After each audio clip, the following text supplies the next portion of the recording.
Okay, kids, let's finish this chapter with the last topic, that is transfer and transmission. From the point of view of examination, इसका distinguish बहुत बार आता है और short note अगर छोटा मोटा कुछ पूछा जाए explain the terms में तो transfer या transmission से कोई पूछा जा सकता है. But maximum give importance to the distinguish between over here. Okay, so transfer of shares क्या है? Transfer of shares is nothing but selling your shares, है ना?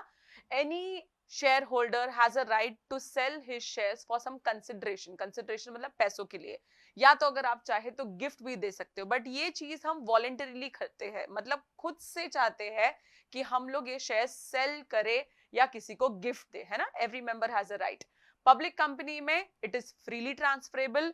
प्राइवेट कंपनी में of course it is not freely transferable. You need to ask the people who are around, that is the directors और you can say the company owners and everything. फिर हम लोग शायद करें तो करें, उसमें restrictions है. मेंबर को करना क्या है, अगर आपको शेयर्स ट्रांसफर करने हैं तो एक instrument of transfer, just like an application, okay, just like a piece of paper sign करना है, उसे हम लोग बोलते हैं इंस्ट्रूमेंट ऑफ ट्रांसफर. और वो साइन करके आपको आगे देना है बोर्ड ऑफ डायरेक्टर्स को. Then the board of directors will accept it. Okay, member जो ट्रांसफर कर रहा है उसे हम लोग ट्रांसफरर बोलेंगे, और जिसके नाम पे ट्रांसफर जाने वाला है उसको हम लोग ट्रांसफरी बोलेंगे, है ना. Transfer is set to be completed only when जो रजिस्टर्ड मेंबर है मेरे कंपनी में, मतलब मेरे कंपनी के रजिस्टर ऑफ मेंबर्स में जिसका नाम है, उसका नाम अगर वहां पर है, वही बंदा ये सारा चीज ट्रांसफर कर सकता है, और वो डिटेल्स मेरे पास होने चाहिए. डिपॉजिटरी सिस्टम में ये सारी चीजें करने की कोई जरूरत नहीं है. नाउ डिपॉजिटरी सिस्टम क्या है, हम लोग ये भी टॉपिक पढ़ने वाले आगे. अभी के लिए बस इतना याद रख लो कि एक ऑनलाइन फॉर्मेट है, तो ऑनलाइन फॉर्मेट में कोई पेपर वर्क नहीं होता है. We are just selling the shares directly. Debit credit of shares हो जाएगा, पेमेंट ऑटोमेटिक हो जाएगा. जैसे ही शेयर्स ट्रांसफर हो जाते हैं, लायबिलिटी ऑफ द शेयर्स का जैसी जिसको ट्रांसफर हो रहा है वो हम लोग उनके सामने वाले के इंसान पे डाल देते हैं. मतलब अगर मैंने आधे शेयर्स पे किए रहेंगे, आधे पे करना बाकी है, तो सामने वाला बाकी का पे कर देगा, राइट. स्टैंप ड्यूटी भी पे करना पड़ेगा क्योंकि यहाँ पर पेपर वर्क है. So no stamp duties payable अगर आप लोग डिपॉजिटरी सिस्टम या ऑनलाइन सिस्टम में है तो.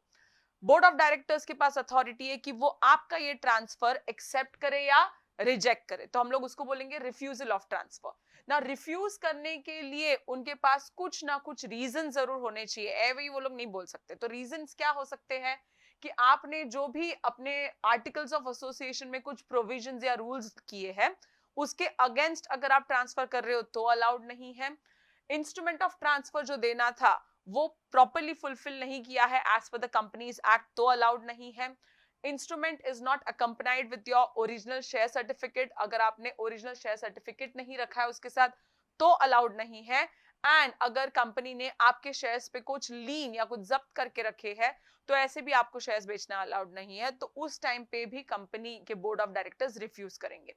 लेकिन अगर बोर्ड ऑफ डायरेक्टर्स रिफ्यूज करेंगे तो आपको एक नोटिस भेजेंगे. अगर आपको नोटिस भेजेंगे तो आपके ऊपर है वो एक्सेप्ट करना, या अगर आपको लगता है कि विदाउट एनी रीजन ये लोग रिफ्यूज कर रहे हैं, you can go to NCLT, national company law tribunal. You guys know this by now. Okay, तो एनसीएलटी के पास जाएंगे और बोलेंगे कि भाई देखो बोर्ड ऑफ डायरेक्टर्स हमारा अननेसेसरीली ट्रांसफर रिफ्यूज कर रहे हैं. That you can do within a period of 30 days from the date of receipt of the refusal notice by the board of directors. लेकिन what if मुझे कभी notice मिला ही नहीं और मुझे पता ही नहीं चल रहा है कि मेरा ट्रांसफर क्यों नहीं कर रहे, तो 60 days in case of private company and 90 days in case of public company, इतना दिन आप लोग वेट कर सकते हो, या उसके दिन के अंदर ही आप लोगों को अप्लाई करना है to the NCLT. Okay, so this is very important याद रखने का. ब्लैंक ट्रांसफर क्या होता है? ब्लैंक ट्रांसफर जैसे कि जहां पे किसी भी शेयर सर्टिफिकेट्स पे नाम नहीं है, हम लोग बोलते हैं इसको, राइट. तो इसमें क्या होगा ना बच्चा, since your name is not over here, your name will not even appear in my register of members, and for that you don't need to come to me and fill those transfer का instrument and everything. Directly आप लोग किसी को भी, मियर delivery हम लोग बोलते हैं, आप लोग किसी को भी डायरेक्टली शेयर सर्टिफिकेट दे दो, वो बंदा आपको पैसे दे देगा एंड वो शेयर सर्टिफिकेट उसका हो जाएगा. ट्रांसफरर और ट्रांसफरी में डायरेक्ट डील्स होते हैं यहाँ पे, उसको हम लोग बोलेंगे ब्लैंक ट्रांसफर. इससे क्या है, इजी परचेज एंड सेल होगा. इंटरमीडिएट बायर्स नीड नॉट पे स्टैम्प ड्यूटी क्योंकि एक ही बार हो चुका है. Holder of the blank transfer जो भी रहेगा वो मेरे कंपनी का मेंबर है, बस. अब वो जितना घूमते जाएगा पेपर, जिसके पास आखिरी जाएगा वो मेरे कंपनी का मेंबर रहेगा. फिर आता है forge transfer. As you can see, forge का मतलब है ट्रांसफर का सिग्नेचर शायद से, या ट्रांसफरी ने, या ट्रांसफरर, दोनों में से कुछ ना कुछ है ना, क्या है, सिग्नेचर यहाँ पे मैच नहीं कर रहा है, सिग्नेचर फॉर्ज किया गया है, झूठा सिग्नेचर है सेलिंग के लिए, तो company should not register such transfers because they are forged. We don't allow this. This is like a fraudulence act that we are conducting. Okay, next आता है तुम्हारा important topic, transmission of shares. Short note on transmission. जब transfer हम कर रहे थे तो हमने वॉलंटरीली कर रहे थे, मुझे पता है कि मुझे शेयर सेल करने हैं, I was selling it, but over here transmission doesn't happen voluntarily, it happens involuntarily, automatically, because of the law. मतलब ऑटोमेटिकली कैसे कोई शेयर ट्रांसफर कर सकता है? अगर किसी का डेथ होता है, वो बंदा है ही नहीं, होशो आवाज में है ही नहीं ना, तो इसके लिए कौन ट्रांसफर करेगा इसका शेयर्स? तो ट्रांसमिशन होगा इसका बाय लॉ, उसके जो भी लीगल हेयर्स रहेंगे उसके नाम पे जाएगा. वैसे ही insanity and insolvency, death, insanity, insolvency, ये तीन केसेस में बच्चा ट्रांसमिशन होगा of this which is involuntary. हम लोग नहीं जानते ये, बट हम ऑटोमेटिकली डायरेक्टली हो जाएगा, राइट? लीगल हेयर जो भी रहेगा वो इनिशिएट करेगा process. Now the person who is dead, he cannot be doing anything over here, right? तो उसके जो लीगल हेयर्स रहेंगे वही लोग आएंगे और वही लोग बोलेंगे कि भाई डैड या मॉम या व्हाटएवर पर्सन इज डेड, इसके शेयर्स हमारे नाम पर दे दो. तो जो भी बंदा रहेगा लीगल हेयर, वो ट्रांसमिशन के लिए इनिशिएट करेगा कि भाई मेरे नाम पे ट्रांसफर कर दो, है ना? ऑफिशियल रिसीवर भी हो सकता है या लीगल हेयर भी हो सकता है. अभी 3 केसेस है, डेथ के केस में लीगल हेयर है ना, या बाकी सबके केसेस में ऑफिशियल रिसीवर. याद रखो, जैसे ही ट्रांसमिशन भी होता है, liability is not transmitted to the transferee over here. मतलब जो भी हेयर के नाम पे जा रहा है तो liability still with the person who is या हु वाज देयर. ओके, तो that is there important one. There is no need to submit any instrument, जो मैंने पहले बता दिया.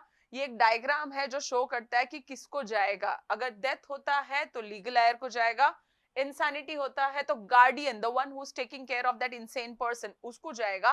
एंड इंसॉल्वेंसी है तो of course the official receiver who is appointed by the court for all of these dealings, उसको ये पूरा ट्रांसमिशन ऑफ द शेयर्स हो जाएगा. तो याद रखो, transfer is voluntarily, transmission is involuntarily, which happens because of law. Transfer doesn't happen because of an operation of a law.